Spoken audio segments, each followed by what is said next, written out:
What's going on, guys? This weekend, UFC 304, Belal Muhammad against Leon Edwards in the new arena co-op live in Manchester, England. Great card, guys. I mean, we have been given so many bad fight nights, especially we're coming off of Bruna Jandiroba and Amanda Lemos with a very bad co-main. They owe us something, guys. They owe us a stacked card. We had 303.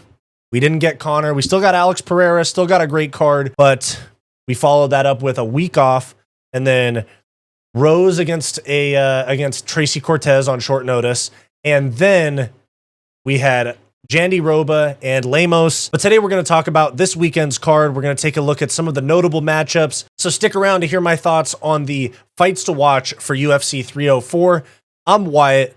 This is Fight Society. With the first fight of the night, Modestas Bukauskas against Marcin Prachnio. Not a big fight, you know, 205ers. They're on the prelims. Not bad. They're on a pay-per-view. Modestas Bukauskas, if you remember, is the guy that had his knee absolutely obliterated by Khalil Roundtree. And Prachnio's most recent fight was a decision win against Devin Clark on the Pfeiffer and Jack Hermanson card at the Apex. Good fight. Both of these guys, solid stand-up. Should be a banger to start the night. Then we have Shauna Bannon's going up against Alice Ardeline, who some people are saying she's like a TikTok star or an OnlyFans model, something like that. So, you know, here we have, says, you know, she's on Netflix, but it also says, I'm an only...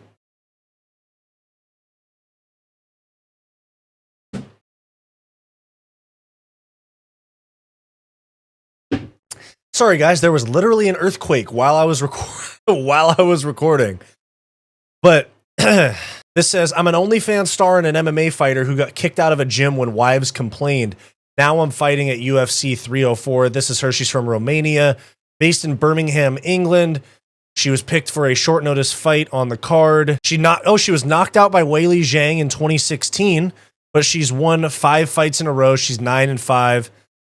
She was unable to meet ends meet as a fighter, so she started a saucy side hustle with OnlyFans, TikTok, and Instagram. However, her new career negatively impacted the dream she was chasing. Okay, so there's a little bit of a background on her. That's who Shauna Bannon's fighting. And then after that, we have Sam Patterson, Kiefer Crosbie. Sam Patterson, if you'll remember, Sam Patterson was at 155 pounds, 6'3". He was viciously KO'd by Yanal Ashmus, I think it was. Started trying to fight Mark Goddard, didn't know the fight was over, really disturbing TKO. He's going up against Kiefer Crosbie, who in his last fight lost on the Strickland Adesanya card to Kevin Jusay, City Kickboxing guy. Good fight, both strikers. Excited to see where this one goes. Moving up the card from there, another welterweight fight. We have Oban Elliott, who just beat Val Woodburn at 170 pounds, who fought Bo Nickel at 185 at UFC 290. He's going up against Preston Parsons. And as you can see, Preston Parsons is 2-2 in the UFC. TKO'd by D-Rod in 2021, beat Evan Elder by decision, lost to Trevin Giles by split decision, and then beat Matt Semmelsberger by decision on the Ankalaev versus Walker rematch card, which was in the Apex. It was the first card of the year. So you have Oban Elliott, 1-0, Welsh fighter. UFC likes him a lot, going up against a guy with a reputable record, tough challenge, but also has lost to the upper levels of the division, such as D-Rod, who's been ranked before, and Trevin Giles, who has been around for a while. So it's a reputable win for Oban Elliott if he wins. We move on. Mick Parkin, who is Tom Aspinall's training partner, going up against Lukasz Brzeski, who had 3 straight losses in the UFC, and then beat Walter Walker, Johnny Walker's brother. So he's coming off of a win. Mick Parkin, 9-0. Same thing, 9-4 is not a bad record for Brzeski, but he is going up against Mick Parkin. Mick Parkin is somebody that they want to build. He's a Tom Aspinall type of guy. Same gym, heavyweight, 9-0, coming up the pipe. And he's going up against a guy that he's supposed to beat. He's supposed to beat him, all right? We move on from there to Caolan. Loughran was supposed to be fighting Ramon Tavares, but now it is Jake Hadley at 135 pounds. Very good matchup. This being on the prelims, 2 up-and-coming stars, 9-1 Loughran, 10-3 Hadley, both big prospects.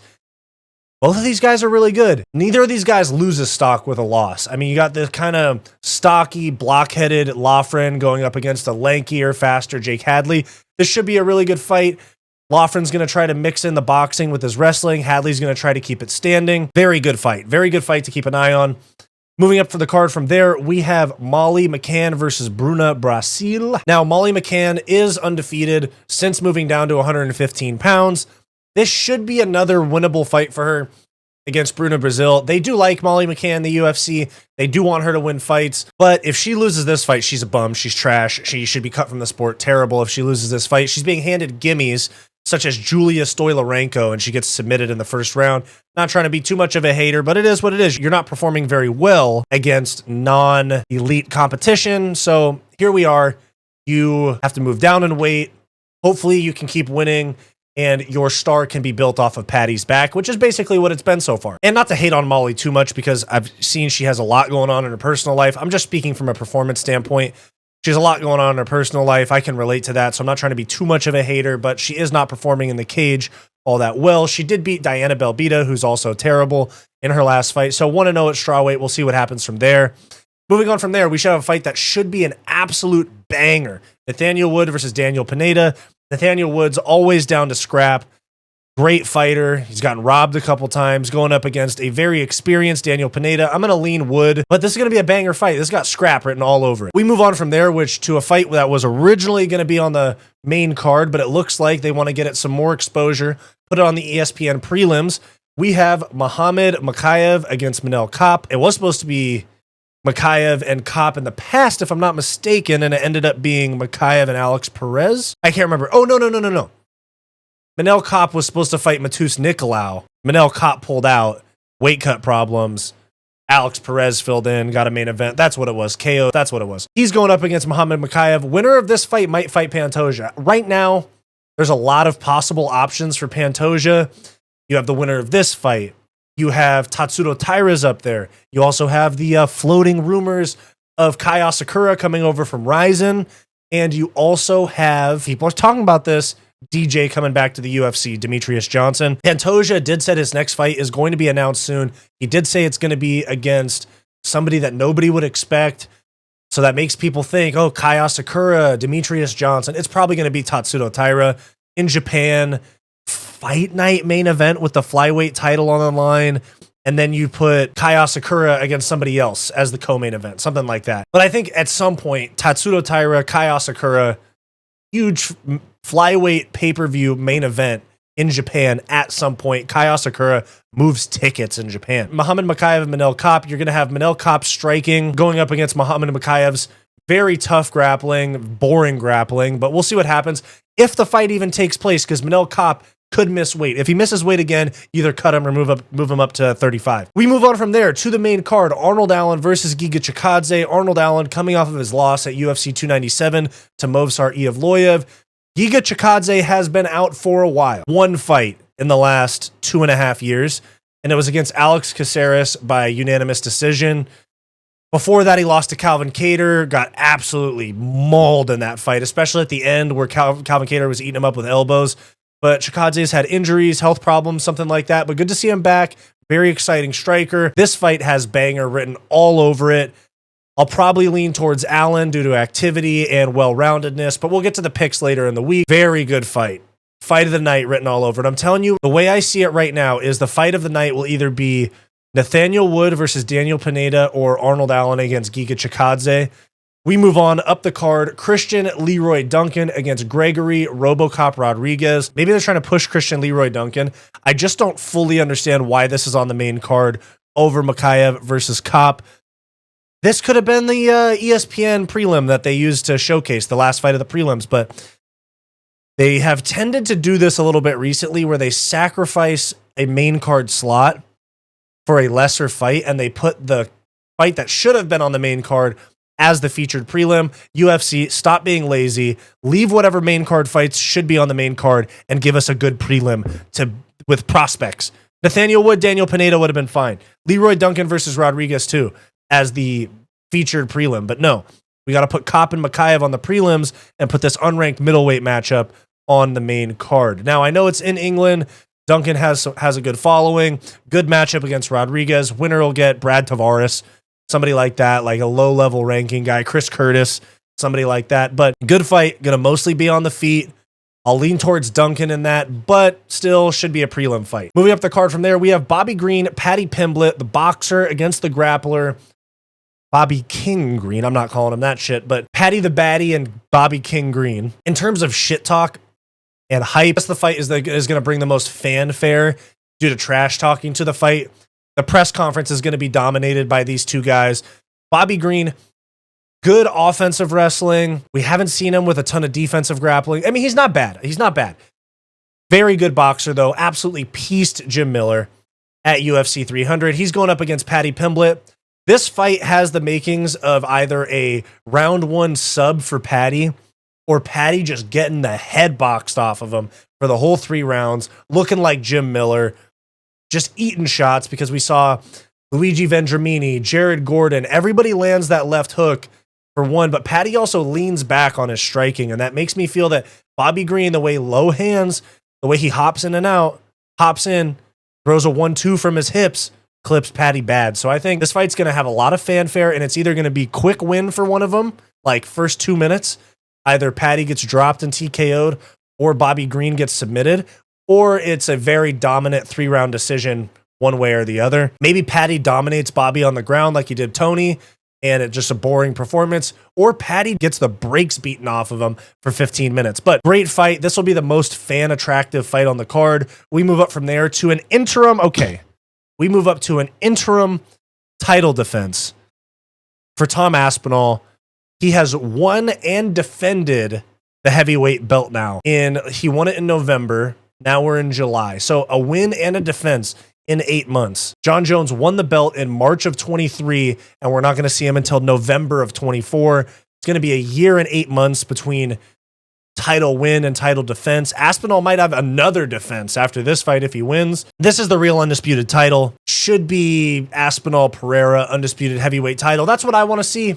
I know people say casual, whatever, Pereira, let him stay in the division. Versus Aspinall is the fight to make. I've said it so many times now. It's the biggest fight that they can do. Jones versus Pereira is actually the biggest fight, but if they're not going to do that, if they're going to stay locked in on Jones versus Stipe, make Aspinall versus Pereira. But anyways, the fight that we do have, Aspinall versus Curtis Blaydes, co-main event rematch of their fight a couple years ago, was about 20 seconds. Tom Aspinall threw a leg kick, blew up his knee. That was the fight. TKO win for Curtis Blaydes. Curtis Blaydes is coming off of a win over Jailton Almeida at UFC 299. Looked very bad in the first round, even though it's just Jailton Almeida's like non-lethal smothering style. But then hammer fist TKO up against the fence from a knee. That's some dangerous power going up against Tom Aspinall, the most well-rounded heavyweight we have probably ever seen. Moves like a welterweight. So explosive. KO you on the feet like he did Pavlovich. Can take you down and submit you like he did Volkov. Very exciting fight. Basically, I think it's going to be Aspinall runs through him, or you're going to see Curtis Blaydes be a very tough fight, and we're going to all be sitting there like, fuck, we glazed and we built up Aspinall a little too early. But with that said, I'm still going to lean Aspinall. I'll give my pick later in the week, come back around. Very good fight on this card. Great co-main event. If it was the undisputed title, it would be the main event for sure, because Aspinall versus anybody, in my opinion, for undisputed gold at heavyweight is a bigger fight than Leon Bilal 170 undisputed title fight. I think if they could have made Edwards against somebody, it would have been like the UFC 300 co-main event, but here we are. Main event, Leon Edwards versus Bilal Muhammad, rematch from 2021 during COVID, where Leon Edwards poked Bilal Muhammad in the eye at the Apex. Bilal cried, no contest, but Leon was cooking him. You know what I'm saying? I think Leon's going to win this fight. I'll give my actual breakdown, explanation, prediction, all of that in a specific video for this fight, but you have decision merchants going up against each other in a big pay-per-view main event. Maybe it's one of those things where one of these guys actually gets a KO. But first off, how does Bilal implement his wrestling? How does Leon defend? Because I think Leon's going to completely outclass Bilal on the feet. It'll be a matter of Bilal by like 48-47 decision or Leon by 49-46. I think I could see a head kick from Leon like the first fight, because Leon did land the head kick on Bilal that KO'd Kamaru Usman. and it just wobbled Belal Muhammad and kind of had him running around, and then he got poked in the eye, all that. But Leon by second round KO. What's this? What is this up in the corner here? Spanish television, nice. Leon head kick maybe, but it's going to be a decision win. Easy coast to a decision win for Leon Edwards, like 50-45, 49-46, kind of like the Colby fight, or very tough, close fight, split decision, or 48-47 win for Belal Muhammad. Fights to really look out for, like the biggest fights on this card: Aspinall Blaydes, Green Pimblett. Wow, a lot of big fights on this card. Fight of the night is going to be Nathaniel Wood Pineda or Chikadze versus Allen. Biggest fanfare fight on the card: Bobby Green, Paddy Pimblett. And then we got 2 title fights. Tom Aspinall is going to win, become the real heavyweight champ, even though he already is. Leon probably going to move on and fight like a Shavkat or an Islam. If he wins, Belal, if he wins, it changes things because Islam's not going to fight Belal. In my opinion, they've trained together. So there we have it. There's my thoughts on UFC 304, top to bottom. Let me know your thoughts down below. What card or what fight on the card are you most excited for? And who do you think is going to win the main event, co-main event? Drop your predictions down below. Like, subscribe, all that YouTube stuff. Thank you. Hey guys, thanks for watching this video. Make sure to click like and subscribe down below, all that YouTube stuff. It really helps me out a lot. If you're interested in supporting the channel further and want access to members-only perks, become a channel member today for access to members-only live streams and some other perks. Link is in the description down below, or just click the join button on our channel homepage. If you're looking for some non-MMA content from me, go check out my personal channel, Wyatt's World. I'll have that linked in the description down below as well. Go watch this suggested video, and I'll see you next time.